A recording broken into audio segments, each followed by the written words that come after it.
The rain came down in thin, slanted sheets, slicing across the skeletal remains of a town that barely held together. Boards creaked under the weight of water and time, and lanterns in the saloon windows flickered like tired eyes. Just past the stables, under the lean shadow of an abandoned chapel, stood a man and a girl, though no one would have mistaken them for kin. She stood stiff, arms crossed tight against the wind, hair plastered to her cheeks. He, tall and silent, kept one hand resting loosely on his belt buckle, the other gripping a soaked Stetson.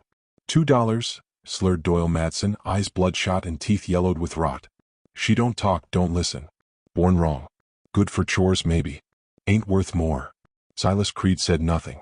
Doyle spit near the girl's boots, not a shred of shame in him. You want her or not? I got whiskey needs buying and a mule that's more use than her. Silas looked at the girl.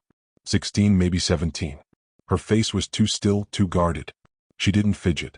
Didn't glance up. She just stood, drenched, motionless. Something about her stillness bothered him. Not the kind born of submission, something tighter. Watchful. He reached into his coat, pulled out a leather pouch and tossed it. The coins hit Doyle's hand with a satisfying jingle. That's more than 2, Doyle said with suspicion, squinting. She's worth more than 2, Silas muttered. Even broken. Suit yourself. Don't say I didn't warn you. Cursed like her mother. Silas didn't reply. He tipped his hat low and motioned for the girl. She didn't move. Go on, Lena, Doyle barked. He owns you now. She walked then, past her father without a glance, as if she were walking out of a burning house that had long since turned to ash. They rode in silence. The trail stretched like a scar across the plains, slick with mud and lined with brittle grass. Silas didn't try to speak to her, not at first. She rode behind him on the mule he'd brought, back straight, eyes on the ground. It was nearly nightfall when he tried. You hungry? No reply. I got jerky and bread. Ain't fancy. She blinked, not looking up. He tried again an hour later as the rain lightened and the stars emerged like shy ghosts. You understand me? Still nothing. He stopped talking. By the time they reached his ranch, an old spread tucked between 2 flat hills and a line of dying cottonwoods, the girl hadn't made a sound. She dismounted on her own, walked past the barn, and stood under the porch awning without waiting to be told. He opened the door. She didn't hesitate to go in. Inside it was warm but sparse. A wood-burning stove, a patched leather chair, a table with one place always set. Silas lit a lamp and watched her glance around, her eyes pausing briefly on the faded photograph nailed to the wall, of a woman and a young girl with wild hair and a gap-toothed smile. She didn't stare. Just nodded faintly as if noting the presence of ghosts. He laid a blanket and pillow on the cot near the fireplace. You can take the bed if you want. I'll manage the chair. She didn't respond. Just stepped to the cot, sat and removed her boots. Silas stared at her, the silence stretching between them not heavy, but tight, coiled. Not like absence. Like something held back. He didn't sleep well.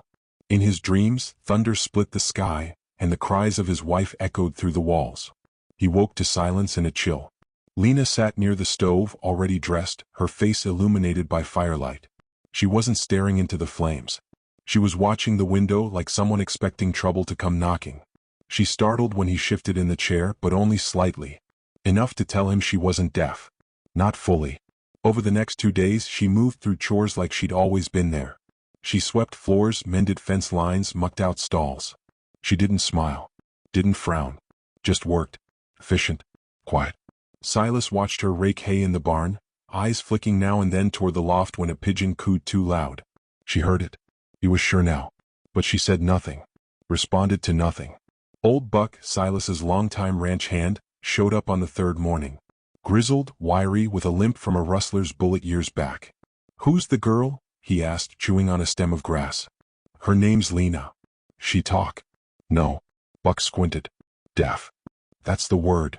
Buck watched her a moment. She sure seems to listen good for someone can't hear. Silas said nothing. That night, Silas sat at the table, oil lamp flickering above a half-cleaned rifle. Lena stood at the far end of the room, cleaning dishes. He watched her flinch slightly when he slammed the barrel shut. Barely visible, but there. She's not deaf, he muttered, just loud enough to test. No reaction. But she hesitated while drying a plate, just a second too long. He didn't press. Not yet. On the 5th day, while repairing a sagging fence post near the creek, he spoke aloud, casual, storms rolling in by nightfall. We'll finish up, then get the cattle moved down to the southern paddock. Lena, behind him, paused. She picked up the next plank. He turned to her. You hear me? Her eyes flicked to his lips, then away. No response. He sighed and adjusted his hat. You keep secrets like a priest, girl? That night, while he sat dozing in the chair, he heard a noise. Soft. He opened one eye. Lena stood at the window, silhouetted in the moonlight, her hand pressed against the glass. She was whispering. No sound came. But her lips moved. The wind picked up, howling through the cracks in the doorframe. The same wind that had carried screams out of his own house years ago, when fever took his daughter in a single night. She'd been about Lena's age. In the morning, Lena was gone. Panic tightened Silas's chest. He saddled his horse, heart pounding harder than it had in years. He scoured the edges of the property, then rode down the creek trail. He found her near the ridge, staring at a coyote carcass half buried in the grass. She didn't run. Didn't explain. You trying to leave? He asked. She shook her head. Then what are you doing? She didn't answer. He dismounted and walked toward her. You afraid of me? Pause. Then, finally, a tiny shake of her head. Then why the silence? No answer. He sighed and looked down at the carcass. World's full of noise, Lena. Some of it worth hearing. Some not. Still she didn't speak. But as they walked back, he noticed her hand brushing against his coat, once lightly. Not enough to hold him. Just enough to say she was there. That night something changed. She stayed closer to the fire. Ate her stew slower. When he handed her a blanket, she looked up and held his gaze longer than she ever had. No fear. Just exhaustion. You don't have to be afraid here, he said quietly. She didn't nod. But she didn't look away either. Later, after she'd fallen asleep, Silas sat by the window, rifle across his knees. The moon was full, casting silver over the yard and barn. Somewhere beyond the hills, coyotes howled. He lit a cigarette with shaking hands and muttered to himself, What the hell did you get yourself into, Creed? He watched the girl sleep. Still silent. But not empty. Never that. And for the first time in years, he wasn't sure if he'd rescued someone, or if someone had been sent to rescue him. The morning light crept over the ridge in thin streaks of gold, casting long shadows across the ranch yard. Dust motes swirled in the sunbeams like tiny, restless spirits. Lena was already outside, feeding the hens. She moved quietly, deliberately. There was grace in her silence, not fragility, but the sharpened stillness of someone who had learned early that making noise often brought pain. Silas watched her from the porch, coffee in hand. He'd stopped trying to speak to her each morning. She didn't need prodding, didn't shirk work. She seemed to understand the rhythm of ranch life with the kind of instinct that couldn't be taught. By the end of the first week, she'd taken over the milking, learned which tools went where in the shed, and even mended a split-girth strap without asking. But she still hadn't said a word. Silas found himself caught in a quiet curiosity. The girl wasn't simple. He'd seen it in the way her eyes followed everything, measuring, calculating. When old Buck dropped a hammer 2 yards behind her, she twitched. When the dinner bell rang early one evening, she turned before the clapper hit the brass. Buck leaned against the barn rail later that day and scratched his chin. She's watchin' everything like she's waitin' on something to snap. That ain't deafness. That's fox smart. Silas nodded. I know. You gonna call her on it? Not yet. Why not? She's still here. That answer seemed to satisfy Buck, though he raised an eyebrow and walked off shaking his head. That night, Silas left the lantern lit a little longer and set 2 mugs of coffee on the table instead of one. Lena sat across from him, her legs tucked under her, a soft threadbare shawl wrapped around her shoulders. He caught her looking at the cup. She didn't reach for it. He cleared his throat. You can hear me? I know that now. She didn't flinch. Just watched him. I don't know what made you pretend otherwise. Ain't my business, not unless you want it to be. No answer. He sipped the coffee. But out here I gotta know if I can count on you. Storms come fast. Cattle stampede. Men ride in with meaner things than words. Still nothing. He pushed the other mug toward her. You don't have to talk. But don't lie anymore. Lena stared at the cup, then wrapped her fingers around it slowly. Her hands were small but calloused, already marked by labor. She brought the mug to her lips and drank. That was answer enough. In the days that followed, a quiet understanding settled between them. He spoke when needed. She listened. Sometimes he'd catch her lips moving ever so slightly when his back was turned, mouthing words in the silence like someone testing out sounds that had long since gone unused. One afternoon, Silas found her in the stable, humming. The sound was faint, tuneless, barely audible, but it was there. She stopped the moment she realized she wasn't alone. Her face went blank. "You don't have to be ashamed," he said gently. Her eyes darted away. "I've known men who went years without a word. Didn't make 'em cowards. Sometimes quiet's just armor." She didn't hum again after that, but she didn't avoid him either. They worked the land side by side, mended fences together, shared meals in companionable silence. Silas found himself watching her less like a stranger and more like someone he'd known in another life. But Lena didn't trust easily. That much was clear. She flinched at loud noises, froze when men raised their voices in town. She wouldn't walk through doors first. Wouldn't turn her back to the room. The first time he took her into town, eyes followed them everywhere. "That the mute Doyle sold?" a man muttered near the blacksmith. "Creed's gone soft," someone else said. Lena didn't react. She stood beside the wagon, gaze low, spine straight. Inside the general store, Silas picked up supplies while she examined the shelf of ribbons, fingered a red one, then set it down without a word. The shopkeeper, a matronly woman named Edith, leaned close. "She yours?" "No," Silas said. "She's her own." Edith gave a sniff. "Brave thing tucking her in." He didn't correct her. They were halfway back to the ranch when Silas said, "You don't have to let folks tell your story. But if you ever want to change it, you'll have to speak up someday." Lena didn't look at him. But her jaw clenched ever so slightly. That night, after the chores were done and the fire settled low, she stood near the window and watched the stars. He came up behind her with 2 mugs again. "I ever tell you about my daughter?" he asked. She turned her head, the motion slow, deliberate. "Died young. Fever hit in the winter. Took my wife first. I burned their clothes in that stove." He nodded toward it. "Couldn't bring myself to get rid of the photo, though." He sipped his coffee. "She was about your age. Stubborn. Loud. Loved animals." Silence. "Sometimes I think I bought you because I saw her in your eyes. But that ain't fair to you." He set his mug down. "You don't owe me anything, Lena. You hear me?" She nodded once. He walked away, leaving her alone with the firelight. The next morning, a thunderstorm rolled in fast and mean. The wind screamed through the valley, slamming shutters and ripping tarps loose. Cattle panicked, hooves thundering across the northern ridge. Silas leapt onto his horse, shouting for Buck to drive them south. Lena stood frozen near the corral, mud splashing up her dress, hair whipping across her face. "Lena!" Silas shouted. She blinked and ran, not away but straight into the chaos. She flung open the paddock gate to guide the stragglers through. "Watch the left." Silas hollered as a steer veered off course. She turned, saw it charging, and sidestepped just in time. Silas pulled his rifle and fired once into the air. The steer jerked back and darted toward the others. When the herd finally settled, the rain came slower and the clouds broke apart. Lena was covered in muck, breathing hard, eyes wide, but not afraid.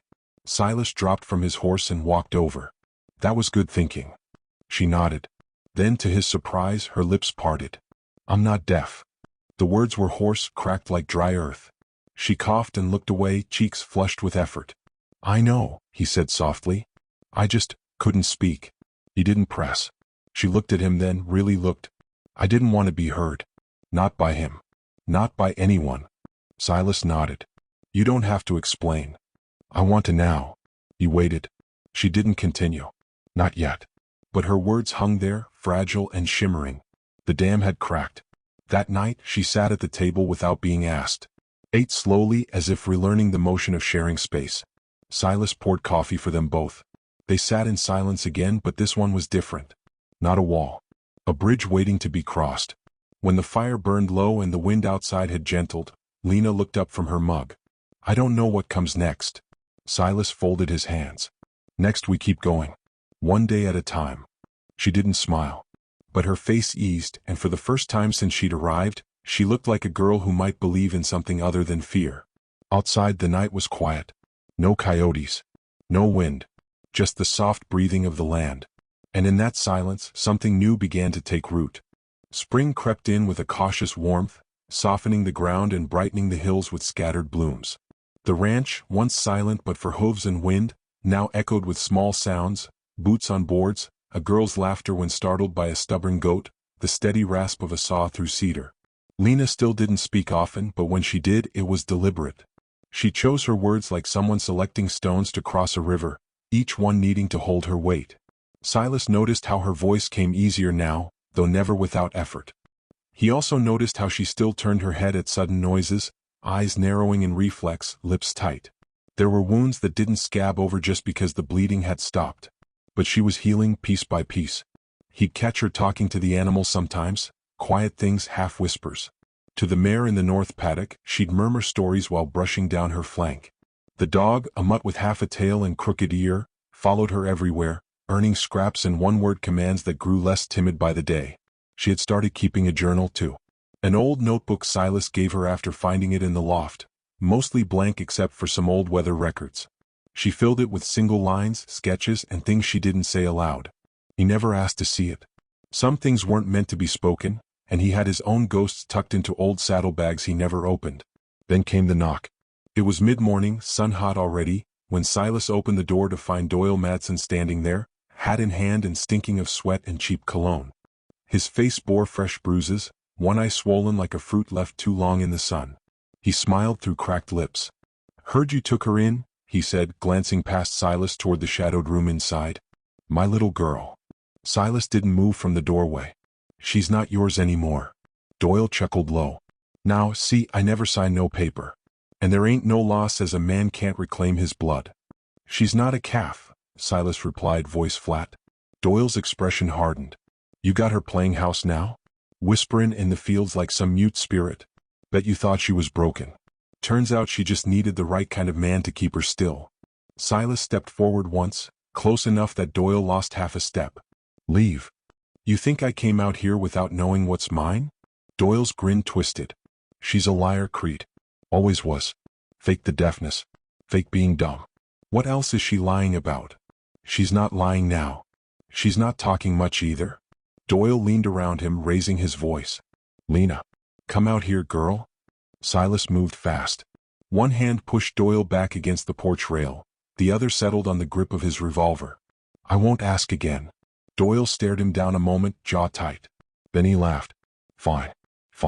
I'll be back. You think you can hide her out here forever? The world doesn't work like that, Crete. A girl's silence don't protect her. It just delays the cost." He turned, stumbled down the steps, and climbed onto a battered gelding, spitting in the dirt as he rode off. Lena had watched the entire exchange from behind the curtain. She didn't speak when Silas came inside. She just sat at the table, fingers locked around her cup. "He can't take you," Silas said. "He sold his right the second he put a price on your life." She nodded barely. "He'll come back. I know. I used to think if I never spoke, he couldn't find me." Her voice was quiet, trembling with old panic. "If I wasn't real, I couldn't be hurt." "You're not invisible anymore," Silas said. "Is that better?" she asked. He didn't answer. That night she didn't eat. Just stared at the wall, motionless. The dog whined once and curled beside her, as if he too sensed something old had cracked open again. The next day the barn caught fire. Silas and Buck were tending to the east pasture when smoke curled over the trees. They rode back fast, hooves pounding over hardened dirt. By the time they reached the ranch, flames were eating the barn's western wall. Lena was outside, clutching a pail, her skirt singed, eyes wide. She'd gotten the animals out, goats, horses, chickens all scattered across the yard, but the barn itself was beyond saving. Silas and Buck worked to contain the fire, keep it from spreading to the house. By nightfall, the barn was ash and steam. "She said she saw someone," Buck muttered. "A man near the edge of the pines. Watching." Silas didn't need confirmation. Doyle had left his mark. That night, the wind shifted, cooler, sharp with the scent of change. Lena stood near the ruins of the barn, arms wrapped around herself. Her eyes didn't water, but her face was taut with something darker than fear. "I remember what he did," she said at last. "Not just the selling. Before that." Silas waited. "I stopped talking when I was 9. He'd scream for hours if I made noise. Said I sounded like her. Said I had her eyes and her voice and her curse." "Your mother?" She nodded. "She died protecting me. He hated that. Hated that she chose me over him." She looked at him then, eyes burning. "I wasn't born broken, Silas. I was beaten into silence. I held it so long it grew teeth. You don't have to keep holding it." She stepped closer, voice growing steadier. "He's not going to stop. You know that. I know. I want to fight. Silas didn't smile, but there was something new in his eyes, an old fire relit. Then we'll fight smart. The days that followed were filled with preparation. They cleaned the rifle, checked the locks, mapped the property's blind spots. Silas showed her how to set snares, how to listen for hoofbeats in the dark. Lena took to it with fierce focus, absorbing every detail like kindling takes flame. She spoke more freely now. Not often, but with purpose. Sometimes to ask questions. Sometimes to remember things she'd buried. She laughed once when the dog tripped over a chicken, a raw sound that startled even her. Silas made no comment, just grinned behind his coffee. But the tension never left. Every creak of the porch boards, every bird startled from the trees, made Lena turn her head sharply. The fear was still there, rooted deep, but it no longer controlled her. It was a shadow behind her, not a leash around her throat. On the fifth evening, she found Silas cleaning the rifle by lantern light. If he comes again, she said, I want to be the one who stops him. He looked up slowly. That's a hard thing. I know. You sure? Yes. There was silence, then a slow nod. All right. We'll end it your way. As night fell, she stood outside under the stars. The air was still but not dead. The land held its breath as if waiting. Inside, Silas poured 2 mugs of coffee and waited for her to return. The girl he'd taken in had vanished. In her place stood someone different, still quiet, still cautious, but no longer hiding. She wasn't afraid of being heard now. She wanted to be. And that meant everything was about to change. Dawn rose in blood-colored streaks across the sky, painting the hills in hues of fire and warning. The ranch stood quiet, waiting. A thin layer of frost crusted the porch railings, crackling softly as Silas gripped the edge and stared out at the open land. He'd spent the night sharpening blades, oiling the rifle, counting every breath. Lena hadn't slept either. She sat at the kitchen table in a worn flannel shirt 2 sizes too big, sleeves rolled up, her hands wrapped around a cup gone cold. There was a stillness in her now, not silence but stillness. It wasn't fear. It was readiness. The kind you see in wolves before the leap. She'd braided her hair tight, tucked her father's old scars beneath the collar, and strapped a knife to her boot. She'd come through something no one should have had to endure. And now she stood on the edge of its ending. Silas loaded the last round into his rifle. You remember where you're posted? She nodded once. North Rise, near the cedar grove. Good visibility from there. If he comes, he'll ride through the fence trail. Less brush, easier access. You take the shot only if I'm down or he gets past the gate. I won't miss, she said. He looked at her. Her voice was clear, low, steady. I know you won't. They split before sunrise. Silas took the barn path, sticking close to the old troughs and the stone outcroppings that shielded the gate. Lena crept into the grove, boots silent on the pine needles, breath calm despite the thunder in her chest. From her perch, she could see the whole trail curling toward the ranch, the fences lining the slope like a warning line. The rifle lay in her lap. Her fingers rested on it lightly, not gripping, just present. Time crawled. Birds scattered once, but it was only a fox trotting low, tail flicking. The sun rose higher. No sound but the wind. And then, hooves. Slow. Measured. Lena held her breath as the figure appeared on the ridge, framed against the sky like a bruise. Doyle Madsen. He rode with the lazy arrogance of a man convinced of his own invincibility. Hat pulled low, coat flapping open, one hand resting on the grip of his pistol, the other holding the reins with theatrical ease. There were 2 men behind him, ragged, sneering types with cheap rifles and something cruel in their eyes. Lena exhaled through her nose, heart rate ticking up. Doyle halted at the fence, then leaned forward and cupped his mouth. Creed. Thought I'd pay a friendly visit. That girl of mine still playing rancher with you? No answer. Silas waited, hidden, still. Doyle's voice hardened. You got until the count of 10. I ain't here for talk.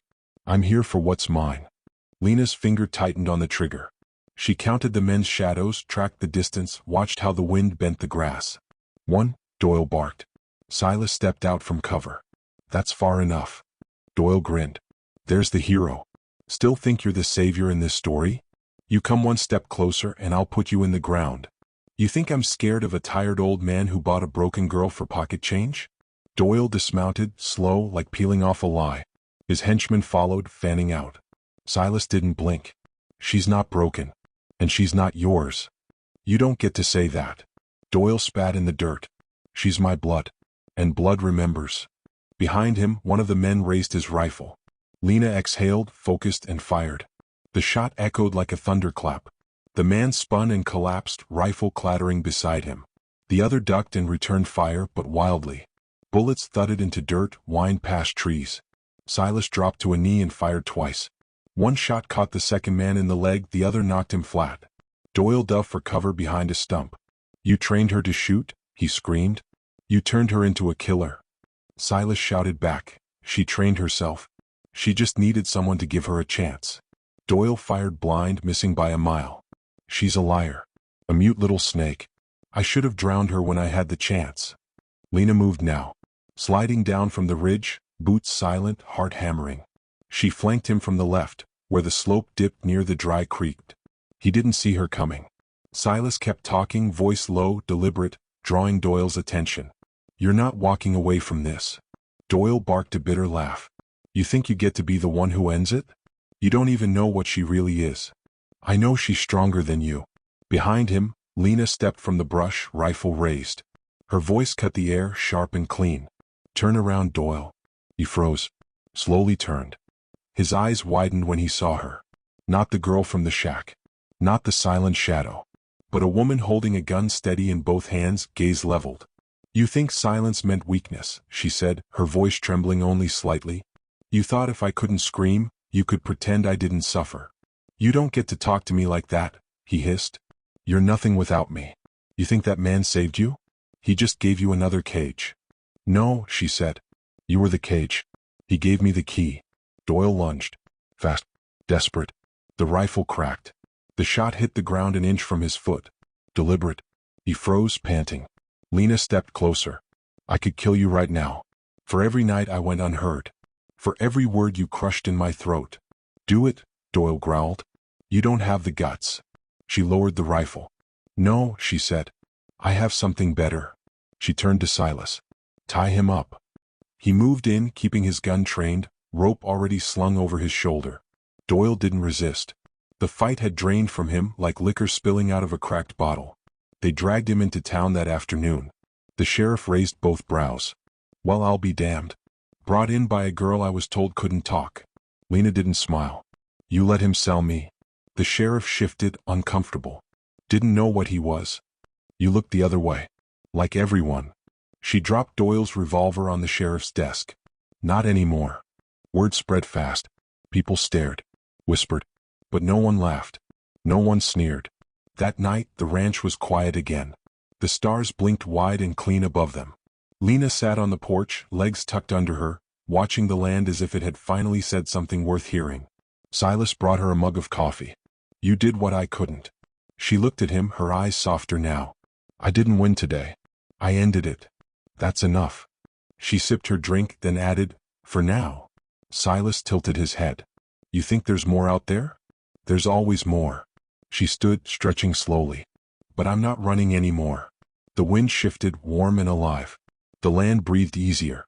A girl who had once vanished inside silence now stood rooted in her own voice. And far from the shattered places she had come from, Lena finally understood what it meant to be heard.